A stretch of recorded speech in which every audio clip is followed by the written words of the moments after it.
नमस्कार। आज हम आपको बताएंगे कि एसी सप्लाई में न्यूट्रल और अर्थ में क्या अंतर होता है। अर्थ को ग्राउंड भी कहते हैं। यहाँ पे हमने एक सॉकेट दिखाया है, वॉल सॉकेट, जो कि ये है। इसमें ऊपर वाला बड़ा वाला टर्मिनल अर्थ होता है, ये वाला राइट साइड वाला लाइन होता है और लेफ्ट वाला न्यूट्रल होता है। यहाँ पे दो हैं।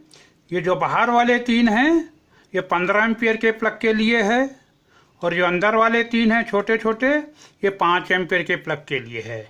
ये हमारा 15 एम्पियर का प्लग है। तो इसमें देखिए अर्थ और न्यूट्रल के लिए अलग अलग कनेक्शन हैं। अब इसमें देखिए यहाँ पर पीछे लिखा है लाइन, छोटा सा लाइन लिखा है, और यहाँ पे न्यूट्रल लिखा है। ये लाइन ये है। इसी प्रकार इस प्लग में यहाँ लाइन लिखा है, ये न्यूट्रल लिखा है, ये अर्थ लिखा है। तो इस लाइन को जब आप ऐसे लगाएंगे तो ये लाइन वाला इस लाइन में जाएगा, ऐसे ये अर्थ वाला इसमें जाएगा। अब इसमें देखिए जो अर्थ वाला पिन है वो थिक भी है और लंबा भी है। थिक इसलिए है कि अर्थ वायर को थिक रखते हैं, मोटा रखते हैं, जिससे रेजिस्टेंस कम हो। और लंबाई इसलिए ज़्यादा है कि जब हम इसको लगाएं तो पहले अर्थ का कनेक्शन लगे, बाद में लाइन और न्यूट्रल का। यहाँ पे एक हमने सप्लाई दिखाई है, ये लोड है घर का, और ये सब स्टेशन से आ रहा है। पहले जनरेटर से सब स्टेशन को आता है, सब स्टेशन से हमको आता है। ये लाइन वायर है और ये न्यूट्रल वायर है। ये अर्थ है। अर्थ को हमने कोई कनेक्शन नहीं दिखाया है। अब इस वाले में देखिए, ये लोड वही था, सप्लाई वही थी। सप्लाई साइड में हमने न्यूट्रल को अर्थ कनेक्ट कर दिया, न्यूट्रल को अर्थ से कनेक्ट कर दिया। न्यूट्रल और अर्थ कॉमन है। यहाँ पर हमने अर्थ को न्यूट्रल से कनेक्ट नहीं किया, अर्थ को अर्थ से कनेक्ट किया है। ये अर्थ पॉइंट को अर्थ से कनेक्ट किया है। इसको ग्रीन कलर से दिखाते हैं। ये जो अर्थिंग होती है वायर, ये अर्थ के अंदर 8-10 फीट नीचे जा करके एक कॉपर प्लेट, पाइप और चारकोल की मदद से कनेक्शन करते हैं। अब जो लंबे लंबे वायर हैं इनका रेजिस्टेंस होता है कुछ। मान लीजिए वो रेजिस्टेंस है 0.5 ओम। ये हमने इस वायर का दिखाया है, और इसमें 10 एम्पियर करंट फ्लो हो रही है। तो यहाँ 5 वोल्ट का ड्रॉप होगा इस वायर में। इसका मतलब ये है कि अगर ये 0 वोल्ट है तो ये 0 नहीं होगा, ये इसका कुछ वोल्टेज होगा। ये 0 वोल्ट है तो इसका और इसका वोल्टेज अलग अलग होता है। लोड में अर्थ और न्यूट्रल अलग अलग हैं। सप्लाई साइड में न्यूट्रल और अर्थ कॉमन है, वो ग्राउंड हैं। अब हम आपको न्यूट्रल का वोल्टेज मेजर करके दिखाएंगे। अब ये हमारे घर की सप्लाई है, अर्थ, लाइन है, न्यूट्रल। अब हम न्यूट्रल का वोल्टेज मेजर करेंगे अर्थ के रिस्पेक्ट में। 2.5 वोल्ट। देखिए 0 वोल्ट नहीं है न्यूट्रल का वोल्टेज, 2.6 वोल्ट के करीब आसपास है। और ये चेंज हो रहा है कि लोड जैसे से चेंज होगा न्यूट्रल का वोल्टेज काफ़ी चेंज होता है। अभी दोपहर है, ये आप शाम को करें अगर हम मेजर तो और ज़्यादा आएगा। अब हम अर्थ और लाइन के बीच में करेंगे। देखिए क्या आता है। अर्थ और लाइन के बीच में है 245 वोल्ट के करीब। अब न्यूट्रल और लाइन के बीच में देखते हैं 242 वोल्ट। तो लाइन का वोल्टेज न्यूट्रल के रिस्पेक्ट में अलग है, अर्थ के रिस्पेक्ट में अलग है। अर्थ के रिस्पेक्ट में थोड़ा ज़्यादा है।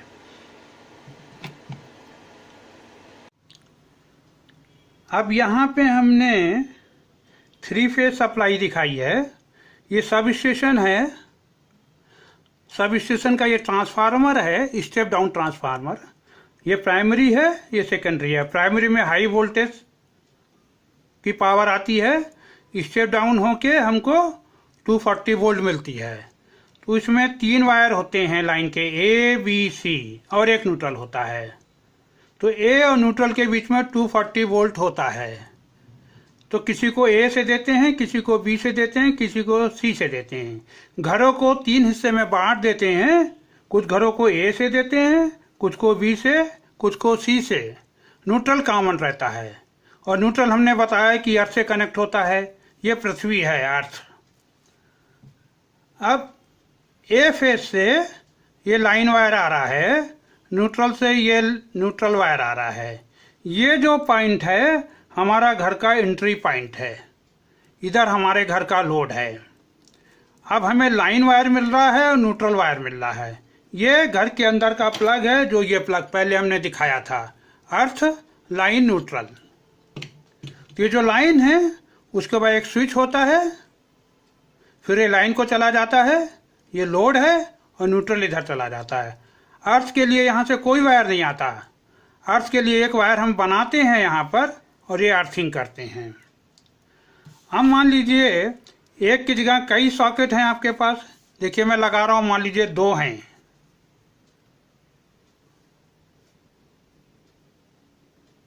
ये देखिए मान लीजिए 1 2 हैं, तो लाइन से पहले वाले को लाइन को जाएगा एक स्विच से और ये वायर दूसरे को भी जाएगा एक स्विच से। ये दोनों स्विच अलग अलग हैं, ये 2 अलग अलग लोड हैं और जो न्यूट्रल हैं ये दोनों न्यूट्रल इस न्यूट्रल को जाएंगे और जो अर्थ पॉइंट हैं दोनों के ये अंदर शॉर्ट कर देते हैं और यहाँ अर्थ को कनेक्ट करते हैं। ये कॉमन होता है पूरे घर के लिए। अगर 3 हैं तो ऐसे ऐसे 3 होंगे, तो न्यूट्रल भी शॉर्ट किया, अर्थ भी शॉर्ट किया। यहाँ पे अर्थ और न्यूट्रल अलग अलग है।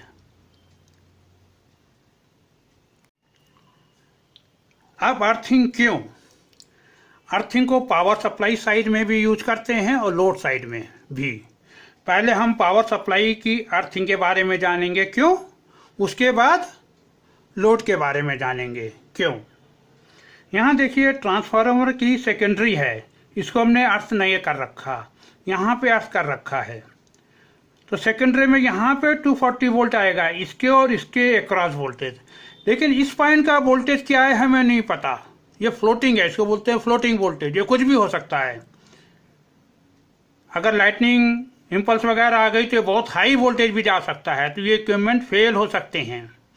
यहाँ पर क्या है कि हमने न्यूट्रल पॉइंट अर्थ कर दिया, तो न्यूट्रल पॉइंट अर्थ करने से ये वही सेकेंडरी है जो यहाँ थी, ये पॉइंट का वोल्टेज 0 हो गया। तो इसके अक्रॉस फेज वोल्टेज अभी भी 240 वोल्ट है, मगर इस पॉइंट का वोल्टेज 0 वोल्ट है विद रिस्पेक्ट टू अर्थ। यहाँ पे इस पॉइंट का voltage with respect to earth हमें नहीं पता था। इसी प्रकार इस पॉइंट का वोल्टेज 240 वोल्ट है विद रिस्पेक्ट टू अर्थ। तो यहाँ पे फ्लोटिंग कुछ नहीं है, यहाँ पे निश्चित है कि इस पॉइंट का वोल्टेज इसके रिस्पेक्ट में 240 ही होगा। यहाँ पे कुछ भी हो सकता है, तो यहाँ पे इक्विपमेंट फेल हो सकता है हाई वोल्टेज से, यहाँ पे फेल नहीं होगा। इसलिए अर्थिंग इक्विपमेंट की सेफ्टी के लिए बहुत ज़रूरी है पावर सप्लाई साइड में। अब हम लोड साइड में देखते हैं। हम मान लीजिए कोई इलेक्ट्रिकल इक्विपमेंट है, जैसे ओवन या हीटर, और इसमें फॉल्ट आता है और हमने इसको टच कर लिया और ये सप्लाई न्यूट्रल और अर्थ कनेक्ट है, तो ये सर्किट पूरा हो गया। तो करंट हमारी बॉडी में फ्लो करने लगेगी और हमको शॉक लगेगा, यहाँ पे फुल वोल्टेज आ जाएगा। और बॉडी का रेजिस्टेंस ज़्यादा होता है तो करंट भी थोड़ी फ्लो होती है, तो ये फ्यूज भी ब्लो नहीं होता, करंट ऐसे फ्लो होती रहेगी। अब क्या होता है, ये जो इलेक्ट्रिकल इक्विपमेंट है इसका लोड लाइन और न्यूट्रल में कनेक्ट है, लेकिन जो बॉडी है उसको अर्थ से कनेक्ट कर देते हैं। तो यही चीज़ हमने यहाँ दिखाई है। अब यहाँ पे बॉडी अर्थ से कनेक्ट है, यहाँ नहीं थी, और इसको हमने ग्राउंड कर दिया है। अब जब यहाँ पे फॉल्ट आएगा तो करंट ऐसे फ्लो होगी, ये शॉर्ट है, करंट ऐसे फ्लो होगी, हमारी बॉडी से नहीं फ्लो होगी क्योंकि बॉडी का रेजिस्टेंस ज़्यादा है। यहाँ पे 0 वोल्ट आएगा क्योंकि ये शॉर्ट है, तो चूंकि बॉडी से करंट फ्लो नहीं कर रही तो हमको शॉक नहीं लगेगा। और चूंकि ये शॉर्ट है तो बहुत ज़्यादा करंट फ्लो करेगी तो ये फ्यूज भी ब्लो हो जाएगा। तो अर्थ वायर का मेन पर्पज होता है सेफ्टी। यहाँ सेफ्टी नहीं मिल रही थी, यहाँ पे सेफ्टी हमको मिल रही है। अभी हमने सीखा कि अर्थिंग सेफ्टी के लिए ज़रूरी होती है, इक्विपमेंट के लिए भी और ह्यूमन के लिए भी। अब मान लीजिए हम लाइन और अर्थ के बीच में एक लोड लगा दें तो उससे क्या प्रॉब्लम आती है हम देखेंगे। ये सोर्स है ट्रांसफार्मर की सेकेंडरी, एक फेस ये आ रहा है, एक फेस ये आ रहा है, एक फेस ये आ रहा है। हमने बताया कि घरों को 3 हिस्सों में बांट देते हैं, एक को इससे सप्लाई देते हैं, एक को बी से, एक को सी से, न्यूट्रल कॉमन रहता है। ये तीनों हमने सेट यहाँ दिखाए हैं। एक्चुअली होते ये ऐसे हैं, देखिए ये एक सेट है घरों का, इसमें ए से सप्लाई आ रही है, ए और न्यूट्रल के बीच में, इसमें बी से आ रही है, उसमें सी से आ रही है, 3 सेट हो गए। तो जो न्यूट्रल में करंट है वो इससे भी फ्लो कर रही है, इससे भी फ्लो कर रही है, इससे भी फ्लो कर रही है। जो ये करंट है वो ये है। अगर 10 एम्पियर पीक करंट है तीनों में बराबर बराबर, तो ये करंट ये है, ये करंट ये है, और ये करंट ये है। तो न्यूट्रल में तीनों की टोटल करंट ये हो गई इतनी। इसको अगर आप कैलकुलेट करें तो 0 आएगी अगर लोड एग्जैक्टली बराबर हैं तो, और फेज शिफ्ट बराबर है तो। लेकिन जनरली ऐसा होता नहीं, क्योंकि लाइन में ड्रॉप होता है, न्यूट्रल में ड्रॉप होता है। तो ये जो 3 है हमने यहाँ तीनों दिखाए हैं। अब यहाँ पे तीनों न्यूट्रल से कनेक्ट हैं, ये अर्थ से कनेक्ट नहीं है। अब हम इस लोड को इस लाइन और ग्राउंड के बीच में कनेक्ट कर देते हैं। देखिए कनेक्ट हो गया। अब क्या होगा, ये करंट अर्थ में जा रही है, ये करंट न्यूट्रल में नहीं जाएगी, तो ये करंट 0 नहीं होगी। तो यहाँ पे अनबैलेंस आ जाता है। अनबैलेंस की वजह से ये तीनों वोल्टेज अलग अलग हो जाते हैं। कहीं पे हाई वोल्टेज आ सकता है, कहीं पे लो वोल्टेज आ सकता है, तो ये लोड फेल हो सकते हैं। दूसरा क्या है कि अगर वोल्टेज अनबैलेंस है और कोई मोटर कनेक्ट है 3 फेस, तो वो गर्म हो जाती है। अर्थ सिस्टम मतलब अर्थिंग करने का तरीका कई तरह का होता है। TN type, TNC type, TNS type, TNCS type, TT type, IIT type. इसमें कौन सा फॉलो होगा इसके एप्लीकेशन और स्टैंडर्ड से डिसाइड होता है, और वो डिपेंड करता है कि आपका लोड कैसा है। जैसे सिंगल फेस लोड है या 3 फेस लोड है, या हाई वोल्टेज है या HVDC है। HVDC की अर्थिंग काफ़ी कॉम्प्लेक्स होती है, मीडियम वोल्टेज है या इंडस्ट्रियल लोड है। आज यहीं समाप्त करते हैं।